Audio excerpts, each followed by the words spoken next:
자, 들어가 볼까요? 말간가람 한 곱에 마잘할 아나 흐르나니. 오, 이게 무슨 말이에요? 별로 어렵지 않을 거예요. 말간가람. 이거 알잖아요. 그렇죠? 맑은 강물이 한 곱에 한 구비가 이런 뜻이죠. 아이고. 한 구비가 마잘할 강촌 마을이죠. 그렇죠? 마을을 안고 끌어안고 흐르니. 자, 무슨 얘기인지 알겠죠? 강촌 제목이 그대로 나타나는군요. 그죠? 여기 마을이 있습니다. 마을이 여기서 막 인가들이 있는 마을이 있으면 이 마을을 강촌이니까 강이 이렇게 끼고 돈다 뭐 이런 얘기겠죠. 그러니까 강가 있는 마을이어서 이 마을이 이름이 강촌이고 맑은 강물 한 구비가 마을을 안고 흐른다라는 표현이 시작부터 나오게 된 거겠죠. 긴 여름, 이 여름이라는 건 현대어에서 여름, 썸머가 되겠죠. 여름, 기나긴 여름에 강촌의 강마을에 일마다 일이라는 건 이거 모든 것 정도로 해석을 하시면 되겠어요. 그렇죠? 그러니까 일마다니까 모든 것이 유심하도다, 유심하다는 그윽하다 정도로 여러분들이 해석을 하시면 됩니다. 자, 그럼 그윽하다라는 게 무슨 뜻이냐? 깊다, 혹은 아늑하다, 혹은 뭐 고요하다, 뭐 이런 뜻으로 해석을 하시면 돼요. 그윽하다. 그러니까 강마을이 여름날 강마을이 조용하고, 그죠? 깊이 있다라는 얘기는 어떤 그 막 시끌벅적한 속세하고 좀 떨어져 있는 그런 단절된 느낌, 그죠? 그 다음에 조용하다, 아늑하다, 포근하다, 이런 느낌을 받고 있다라고 보시면 되겠어요. 그러니까 모든 것이 유심하다라는 얘기는 결국 뭐예요? 좋다는 얘기입니다.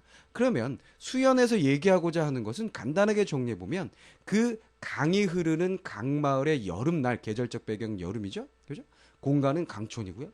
그 강촌은 여름날 강촌은 유심하다, 즉 평온하다, 평화롭다 정도로 해석을 하시면 되겠습니다. 물론 뭐 지금 얘기한 거 그윽하다를 그대로 해석을 하셔도 상관이 없겠습니다만 우리가 그윽하다라는 말을 일상생활에서 잘 안 쓰잖아요. 그렇죠?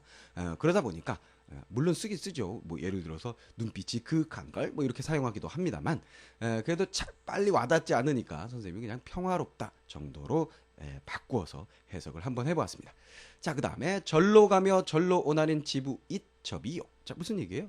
저절로라고 생각하시면 되겠죠. 저절로 가며 누가 시키지 않아 지 마음대로, 즉 자유를 의미합니다. 자유롭게 오고 가며 오는 지붕 위에 날아다니는 제비가 있다 이런 얘기네요. 그러니까 제비는 자유롭게 지 마음대로 왔다 갔다 하고 이렇게 해서 가겠고요. 저절로 가고 저절로 오는 것은 집 위에 날아다니는 제비요.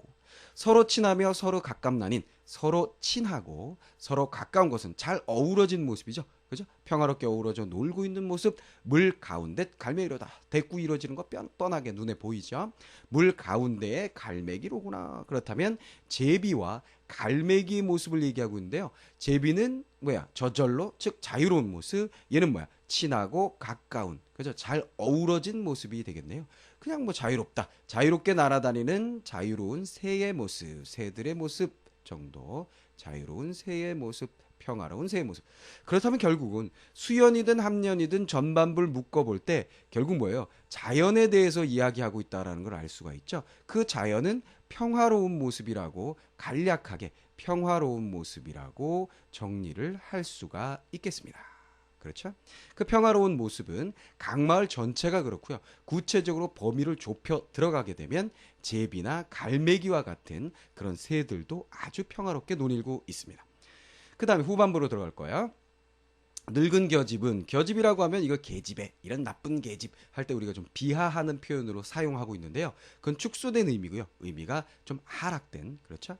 그런 의미라고 보시면 되겠고, 옛날에는 그냥 아내의 의미로 혹은 여인의 의미로 넓게 쓰였습니다. 그러니까 상대방을 낮춘 표현이라고 보지 않아도 됩니다. 의미에 타락이 있었던 거고요. 자, 그러면 계집은 아내, 늙은 계집은 조해랄 그려, 종이를 얘기합니다. 종이에 그림을 그려서 장기판을 만드니. 자, 무슨 말인지 알겠죠? 늙은 계집은 종이에다 그림을 그려서 장기판을 만드니. 저문하다란 바나를 두드려 고기 낙살 맹간하다. 젊은 아들은 바늘을 쿵쿵 두들겨서 고기 낚시를 만든다. 자, 무슨 얘기인지 알겠죠? 아내는 여기도 됐구네요. 젊은 아들, 늙은 아내. 바늘, 종이. 그죠? 그림을 그린다, 두드린다. 장기판을 만든다, 고기 낚을 낚시 바늘을 만든다, 낚싯대를 만든다. 낚시 아무래도 바늘이니까 낚시 바늘이 좋겠죠. 자, 만든다. 그대로 대꾸가 이루어지고요. 자, 그러면 이거는 어때요? 결국은 앞에 있는 자연의 모습과 이 겨집 아들 인간의 모습, 즉 자연과 인간의 모습은요. 그대로 일치하는 모습으로 볼 수 있습니다. 왜? 평화롭죠. 지금 막 노동을 하느라고 힘든 것도 아니고, 그렇죠? 그다음에 뭐 가난 때문에 괴로운 것도 아니고, 그냥 장기판 만들고 고기 낚을 그 낚시 만들고 좀 즐기는 듯한 그런 평온한 모습을 볼 수가 있어요. 자, 그런데 한편으로는요. 여기에 장기판과 그다음에 낚시라는 것을 다른 의미로 해석하기도 합니다. 왜 그러냐면 두보가 이 작품을 창작했었던 당시가 두보가 이 작품을 창작했던 당시가 전쟁이 끊이지 않던 시절이기 때문에 요거를 이제 싸움, 인간의 속성으로서의 싸움을 상징한다고 보고 이 낚시는 인간이 무엇을 잡는 거죠. 인간의 탐욕을 상징한다라고 보고 현실 비판적인 의미가 담겨 있는 작품이다라고 해석하기도 한다라는 겁니다. 물론 전체적인 의미를 볼 때는 그렇게 해석하지 않는 게 좀 더 자연스럽게 해석이 됩니다만 뭐 시대적인 입장, 외적으로 접근했을 때는 그런 해석도 가능하다라는 건 뭐 무시할 수가 없겠죠. 자, 그래서 수함경 경부분에선 인간 아내와 아들의 한가로운 모습을 그려주고 있었습니다. 한병에 한이라는 건 많은이죠. 많은 질병에 얻고자 하는 바는 얻고 싶은 것은 오직 약물이니. 자, 무슨 말인지 알겠죠? 병이 많다. 왜? 49세라 그랬잖아요. 그때 예전에 49세면 아플 때입니다. 그죠? 선생님도 지금 아프기 시작하거든요. 늙으니까 이제. 그럼 49세 되면 얼마나 아프겠어요. 그죠? 자, 그래서 많은 병에 얻고자 하는 것은 오직 약물이니. 자, 이 부분은 주의하실 게 있습니다. 오직 약물이니 아파서 약을 얻고 싶다 그러니까 이걸 무슨 간절한 소망, 이 사람 너무 아파서 괴롭구나 정도로 해석을 하시면 안 돼요. 여기 아파서 약이 필요하다라는 것은 뒷부분을 그저 강조하기 위한 거지 이 사람이 아픈 것을 두드러지게 나타내고자 하는 것은 절대로 아니다. 늙음의 한탄이 주된 내용이 아니다라는 거 반드시 기억을 해주시기 바랍니다. 조그마한 몸이 조그맣다라는 얘기는 보잘것없다, 자신을 낮춘 표현이라고 생각을 하시면 되겠고요.